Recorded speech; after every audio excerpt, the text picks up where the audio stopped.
আসসালামু আলাইকুম দর্শকবৃন্দ। যুক্তরাষ্ট্র এবং ভেনেজুয়েলা নিয়ে আমি কয়েকটি কথা বলবো। যুক্তরাষ্ট্র ভেনেজুয়েলার সাথে সেই অনেক আগের থেকেই তাদের ভিতরে একটি খারাপ সম্পর্ক আছে। সেই খারাপ সম্পর্কটা হলো যে ভেনেজুয়েলা হলো রাশিয়াপন্থী একটি দেশ এবং ভেনেজুয়েলা রাশিয়াপন্থী একটি দেশ এবং এই দেশটি লাতিন আমেরিকার ভিতরে।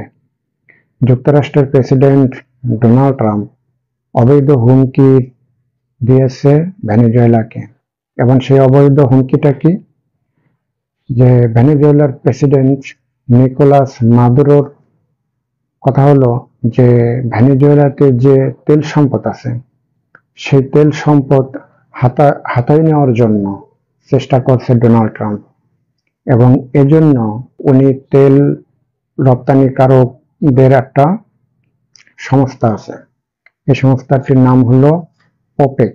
এই ওপেকের কাছে তিনি চিঠি দিয়েছেন। এই বিষয়টি এই সদস্যের উদ্দেশ্যে তিনি এক চিঠিতে এই অভিযোগটি উনি তুলে ধরেন যে মার্কিন যুক্তরাষ্ট্র ভেনেজুয়েলার যে তেল সম্পদ সেটা তারা হাতায় নেওয়ার চেষ্টা করতেছে। এই অভিযোগটা দিয়া উনি তেল রপ্তানিকারক দেশের যে সংগঠন ওপেক তাদেরকে এই বিষয়টা তিনি লিখিতভাবে জানাইছেন। এদিকে ভেনেজুয়েলার প্রেসিডেন্ট নিকোলাস মাদুরোর সাথে প্রেসিডেন্ট ডোনাল্ড ট্রাম্পের ফোন আলাপ হয়েছে। এখানে ফোনে তারা কি ধরনের কথা বলছেন সেটা আমেরিকার যে প্রেসিডেন্ট, আমেরিকার সাংবাদিকরা প্রেসিডেন্ট ডোনাল্ড ট্রাম্পের কাছে এই বিষয়টি জিজ্ঞাসা করেছিল। ডোনাল্ড ট্রাম্প খোদ নিজেও স্বীকার করেছেন যে হ্যাঁ, মাদুরোর সাথে আমার ফোন আলাপ হয়েছে, কিন্তু কি বিষয় নিয়ে আলাপ হয়েছে এবং সেই কি বিষয়টা নিয়ে তারা আলাপ করেছেন এই বিষয়টি প্রেসিডেন্ট ডোনাল্ড ট্রাম্প নিশ্চিত করেননি এবং সাংবাদিকদের এই বিষয় নিয়ে কোনো কথা বলেননি। ভেনেজুয়েলার সাথে আমেরিকার সাথে যে খারাপ সম্পর্কটা এটা নতুন না, এটা সেই অনেক আগের থেকেই এই খারাপ সম্পর্কটা এই দুটা দেশের ভিতরে আছে।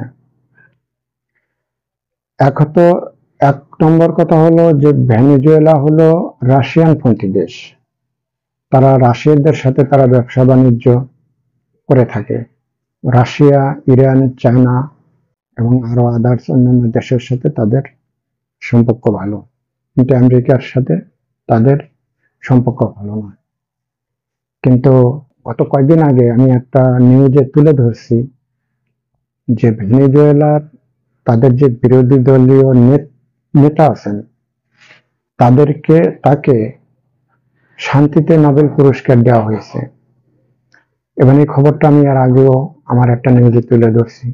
এবং শান্তিতে নোবেল পুরস্কার দেওয়ার পরপর এই নোবেল পুরস্কারটি দেওয়ার পরপর আমেরিকার প্রেসিডেন্ট ডোনাল্ড ট্রাম্প উনি গোপনে এবং প্রকাশ্যে ভেনেজুয়েলার উপরে তাদের যে সামরিক